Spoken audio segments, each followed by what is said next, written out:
ஜகத்குரு ஸ்ரீ சக்தி சந்திரசேகரேந்திர சரஸ்வதி சுவாமிகள் என்பவர் காஞ்சி சங்கர மடத்தின் 70வது பீடாதிபதிகளான ஸ்ரீ சங்கர விஜயேந்திர சரஸ்வதி சுவாமிகளால் சந்நியாச தீட்சை, காஷாய தீட்சை மற்றும் மந்திர தீட்சை, கமண்டலம், தண்டம் வழங்கப்பெற்று காஞ்சி சங்கர மடத்தின் 71வது பீடாதிபதியாக ஏப்ரல் 30, 2025 அக்ஷய திருதியை நன்னாளில் அன்று பொறுப்பேற்றார். ஸ்ரீ சக்தி சந்திரசேகரேந்திர சரஸ்வதி சுவாமிகளின் இயற்பெயர் துட்டு வெங்கட சூரிய சுப்பிரமணிய கணேச சர்மா டிராவிட் என்பதாகும்.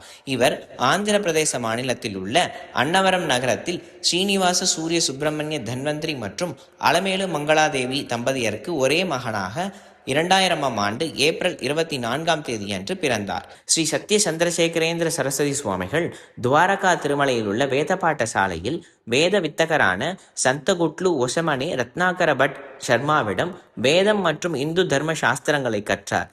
பிறகு சங்கர மடத்தின் 70வது பீடாதிபதிகளான ஸ்ரீ சங்கர விஜயேந்திர சரஸ்வதி சுவாமிகள் 30 ஏப்ரல் 2025 அக்ஷய திருதியை நன்னாள் அன்று ஸ்ரீ சத்ய வெங்கட சூரிய சுப்பிரமணிய கணேச சர்மா டிராவிட்டுக்கு துறவர தீட்சை, காஷாய தீட்சை மற்றும் மந்திர தீட்சை வழங்கி ஸ்ரீ சத்ய சந்திரசேகரேந்திர சரஸ்வதி என்னும் பெயரை சூட்டி காஞ்சி சங்கர மடத்தின் 71வது இளைய பீடாதிபதியாக்கினார். வைகாசி மாதம் வருகின்ற சதய நட்சத்திரம் அவருக்கு ஜென்ம நட்சத்திரம் ஆகும்.